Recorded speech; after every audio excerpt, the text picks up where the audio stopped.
It has been a little bit now since the PSVR2 launched, and it's already delivered some veritable bangers, with both brand new experiences and some spec'd up versions of PSVR classics. But of course, over the PSVR's 5-year run, it crafted up some truly epic VR experiences that are just begging to get the PSVR2 treatment. Hello everyone, it's Aiden here from Push Square, and while we've had some PSVR titles like Pistol Whip make the jump to the next generation, here are 10 PSVR games that need PSVR2 upgrades ASAP. Elder Scrolls V Skyrim VR was almost ahead of its time when it launched on PSVR back in 2017. This RPG classic from Bethesda has seen many, potentially unnecessary re-releases, but this one felt purposeful, bringing the entire world of Skyrim to a new and immersive medium.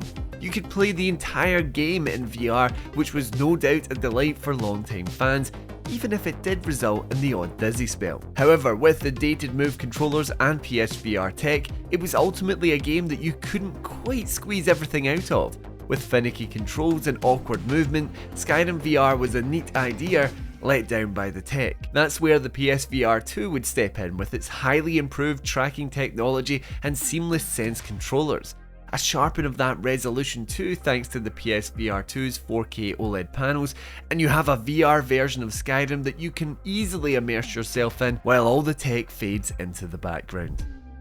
One of the best-selling games of all time converted into VR is really just a match made in heaven. Minecraft sprung onto PSVR back in 2020, so not even that long ago, and it's a little weird that we're still waiting around for the PSVR2 version. Now this isn't a madly immersive game to play in VR, and you're still going to be just using the controller, but with the density and expansiveness of Minecraft, I can't think of a better way to bask in the glory of your latest blocky creations. Plus, Minecraft is just a chilled out time, so it would be nice to lose yourself in its world as you explore the depths of caves, the heights of new towers, and really just get the feel for the spaces you are forging. I don't even think there's much of a need to make this technically better, or at least much technically better. Just the ability to play it in the new headset would be enough. One thing that I think the PSVR2 hasn't really utilised with its new releases is the party game. The PSVR was filled with many wacky experiences that were just as fun for those without a headset as it was for those with one. Keep Talking and Nobody Explodes is a perfect example of this, where a VR headset wearing player has a bomb in front of them to defuse, and the rest of the party have a bunch of instructions on screen on how to do that. Communication is key, of course, and I've gotten into many manic and frantic arguments over which wire needed cut and what button needed pressed. Similar to Minecraft, it's not particularly a game that would need the tech benefits of Sony's new headset, but bringing that party experience back to PS5 and the PSVR2 would be a nice reminder of the unique experiences we can create with this medium. Speaking of games that wouldn't really need the new tech, into one that very much would. Battlezone was a VR take on the classic retro gaming experience, and honestly, the PSVR2 treatment could be something truly special. With its Tron-like aesthetic appeal, you control tanks in 4-player arenas, and while the game was a lot of fun on PSVR, the PSVR2 could amp the immersion with better audio, crisper visuals, and of course, the thunderous rumbles of haptic feedback and adaptive triggers on both the headset and Sense controllers. I don't really need to go much more into detail than that. It's tanks in a neon world where you're fighting other tanks in a neon world. It looks about as cool as it sounds, and the OLED in particular would do a game like this wonders. Even add in a little bit more of that graphical sparkle and you've got yourself a winner. Not necessarily a full release, but PlayStation VR Worlds was one of the last remnants of the demo discs of old, giving us a series of different snapshot experiences that showcased what the PSVR was capable of. While I reckon this one would need a bit more work to really spruce it up to PSVR2 standards, it would be great to have a title like this to go to with friends when trying to quickly showcase the power of VR. I still vividly remember putting the headset on my dad as he explored the depths of the ocean and survived a shark attack, or just sitting in some random English pub messing around with a lighter and cigar. They are small and largely inconsequential experiences, but I think it's important to have games like that to bring people on board. Plus, I don't know about you guys, but as someone that loves the experience VR games, I enjoy just vibing in these small little demos. Astrobot Rescue Mission is truthfully a game I see us getting a sequel to before we get a PSVR2 upgrade, but that doesn't stop me from wanting it more and more.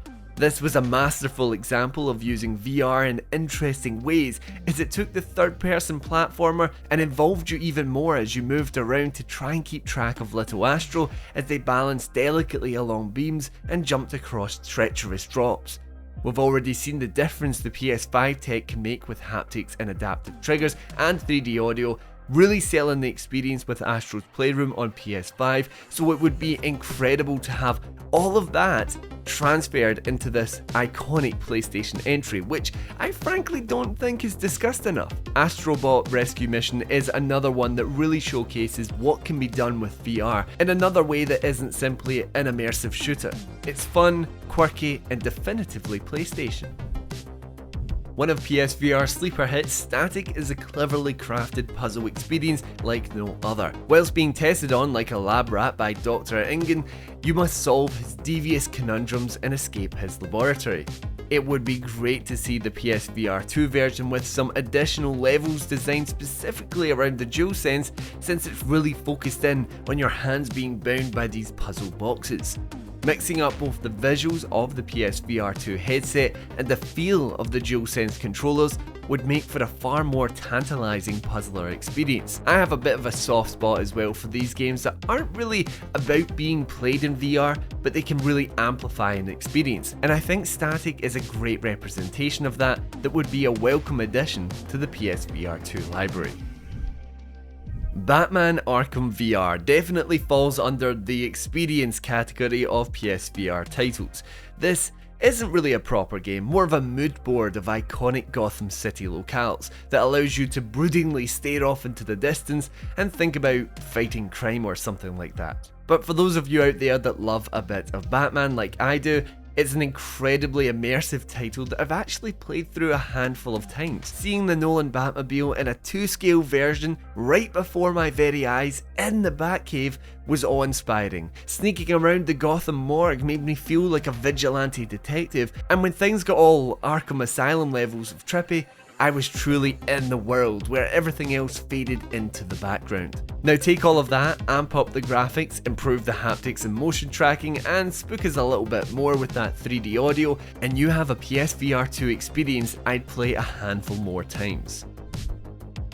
One of the only VR titles that truly made you feel like an action star, and yes, I'm sorry for using that horrible cliche, but Blood and Truth was a brilliant VR shooter that really pushed the limits of the tech at the time. In all honesty, I can barely remember a thing about its London-based gangster storyline, but what I do remember is running away from gunfire and then jumping out of a window in slow motion as bullets whizzed by, shards of glass spun around me, and a big neon sign was there just for additional coolness. Now I doubt we'll be able to go as far as free up the movement in this game with a PSVR2 upgrade, since the original had you selecting spots your character would then travel to on rails, but I have been dreaming of the day that I can play this one on Sony's new headset. You know the drill by this point, but all those techie benefits would easily bring this up to scratch with most modern VR titles and hit the peaks of action hero kino that very few games have been able to reach. The unequivocal king of VR is Superhot VR, and yes, you can fight me on that one. I don't care how many better looking or better running games have been released since this one launched on PSVR in 2016, but this is the VR game that everyone should play at some point in their lives. This game is the reason I'm into VR today, with its ingenious Matrix-like premise that'll see you dodging bullets and messing with time. When you move, time moves. That's about as in-depth as you need to go with this premise, and while the game itself may seem a little thin in comparison to some of the other offerings on this list, Superhot VR is all about perfecting its ballet of bullets. The tracking improvements introduced by the PSVR2 would be enough to secure this as the best VR game of all time in my mind, but chuck in the haptics and adaptive triggers for your gunplay and those crispy 4K OLED visuals to really make that orange and white pop, and you'll be left chanting Super Hot like the happiest little gamer in town. So those are the top 10 PSVR games that we desperately need PSVR2 upgrades for. Let me know down in the comments if there are any you feel I left out and what your personal picks would be. If you enjoyed the video, show your love by leaving a wee like on it, and you'd truly make my day if you subscribe to us here on the channel to help this hub of PlayStation celebration reach more like-minded gamers like yourself. Anyway everyone, thank you for joining me here on Push Square, and I'll see you in the next one.